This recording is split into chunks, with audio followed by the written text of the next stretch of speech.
here goes with the third video. So, of course, we're talking about the Tesseract and how exactly a timeline of it. To do this research yourself, you'll need to look at Thor, the original Thor, ends credit. You need to look at Captain America, the first Avenger. You need to look at the first Avengers movie. Let's see. I guess technically you need to look at Thor: The Dark World, but that's kind of whatever. You need to see Thor Ragnarok, and of course you need to see Avengers Infinity War. I think that's mostly all the ones that actually had it in there. So here is the timeline, and here's the still biggest issue. So timeline wise, the very first time of it, we had Odin actually had it. He had it in his trophy room, but for some reason he lost it on Earth. I'm not sure. Yeah, that's like one thing that's like, I'm not sure on that one. But yeah, it used to be in his trophy room and got ransacked or something. I'm not sure. And then they made it on Earth. Then in Earth, apparently it was with some. You can see this in Captain America. It was with some guys, and well, it was in his tomb. Yeah, eventually they put it in his tomb, and then in March 1942, Red Skull came in and took it, just straight up took it, and also took everyone out in that whole entire city. And then he used it for his own personal means, of course. Oh yeah. And then November 1943, it advanced to the point of where he had it in his weapons and stuff like that, which kind of actually explains a little bit on Captain Marvel. So basically, the Dr. Lawson, actually did the exact same thing the Red Skull did, but in a massive scale because, well, she's Kree, so technically she was siphoning energy off the Tesseract, and that energy was enough to give that drive that they had in the ship. That's where all of it came from. So, like I said in not teaser trailer, in the spoiler review, it's amazing how the Mind Stone gave the twins Wanda Maximoff and Pietro Maximoff their powers. Meanwhile, the Space Stone bestowed Captain Marvel with her powers.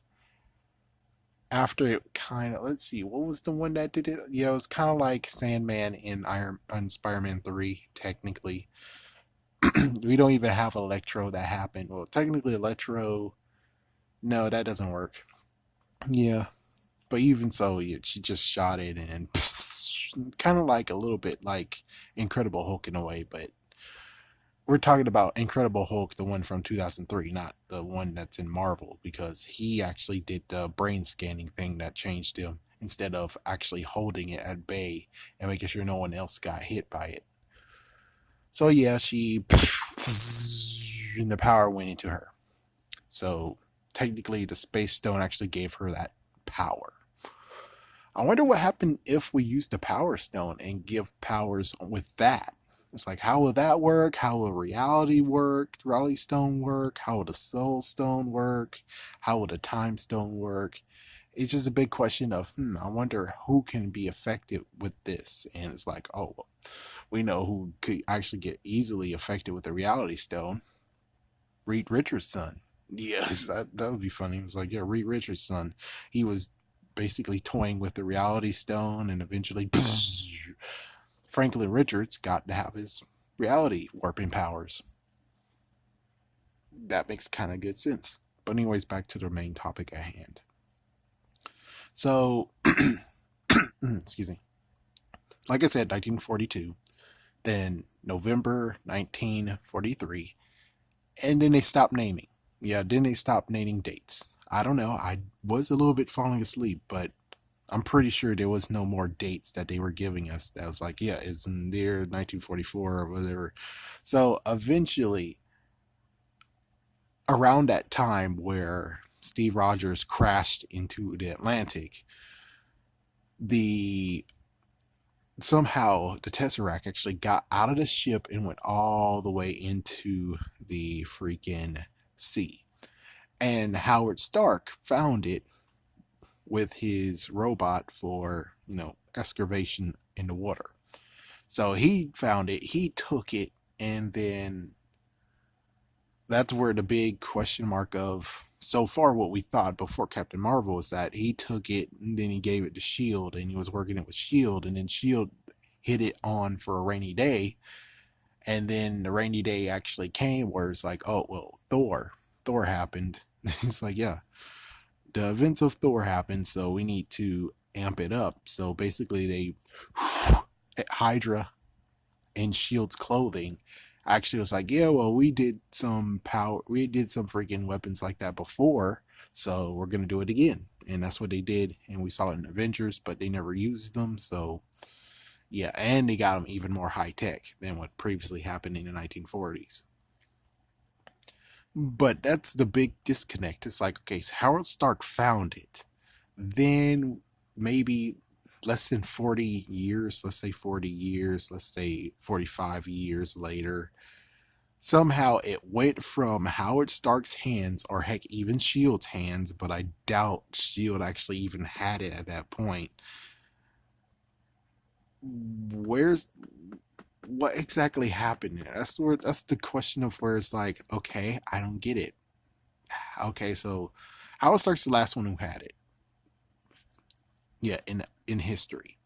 And then later on, it's revealed that Shield had it, and they had that safely tucked away. Which, of course, that just helps to basically be like, okay, well, Shield got it in the 90s. The only question is, how did it go from Howard Stark to Dr. Lawson? How did that happen? That's the part of where I don't understand. How did that happen? Did Hydra, aka Shield's security, suck? Because, well, Shield security sucks. Let's just say that Shield security freedom sucks. Hydra's security freedom sucks. So the question is, how did she? I mean, she's not a scroll, but on the other hand, I guess technically, because she did have scrolls up in the ship. Let's just say that maybe she found out about the Tesseract somehow. And that means all she had to do was just get someone to sneak it out of wherever it was, which we have no idea where it was. It could be in Shield, but then why in the world they didn't say, oh my gosh, Shield? It's like, oh my gosh, the Tesseract is missing. We had that for so long and now it's gone. It's like, we didn't get that. So where was it located? I'm pretty sure Howard Stark would have actually been like, oh crap, it's missing. Or this is a good part of where we could actually be like, yeah, we do need Agent Carter's season 3. We kind of do need one now. It's like, you do need a season 3, and we do need to see what happened with the Tesseract in season 3. That's like, oh crap, it's lost forever. Okay, we're good. We're good. Freaking damn it. I hate freaking idiots. So that's the thing. It's like there's a big, huge gap now because we already assumed that Howard Stark had it and that went to Shield because Howard Stark was a part of Shield there when it was founded. So it's like then that disconnect, that disconnect. There's too much of a disconnect to even care about. It's like that disconnect, that real disconnect. And it's kind of interesting that Ronin's like, yeah, we want Captain Marvel. We want to get Captain Marvel. Even though it's kind of funny being like, we want that, we want her, we want her. Even though it's kind of funny that, well, technically Ronan's dead. Yeah, Ronan's dead at the point of when Age of Ultron happened. Because I'm pretty sure if he was alive and he heard about the freaking twins, he'd be like, I want them too. I want those two too. So we got three powered individuals that we want. It's like, I'm pretty sure Ronan would have been like that. But on the other hand, pretty sure Ronan would actually just be like, yeah, technically he wants the Tesseract. That's what he really wanted to say, is he wanted the Tesseract. And I guess technically they figured it out. Let me think. No, it was Loki who most likely already tipped him to be like, yeah, I saw the Tesseract, it's right there. It's like either that or basically this movie actually just proves that, oh yeah, Ronan most likely connect the dots and be like, yeah, they have the Tesseract.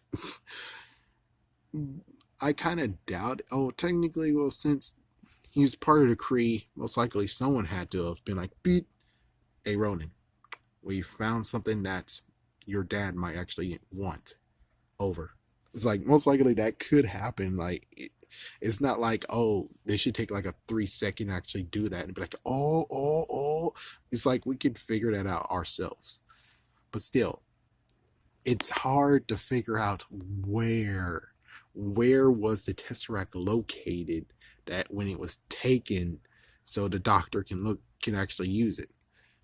I mean, yeah, it's easy to figure out that a scroll most likely infiltrate it and take it, but the thing is that where was it located? Was it located in Shield? And then it's kind of stupid how Shield gets it back and doesn't say, oh, thank goodness, we actually lost that a few months ago.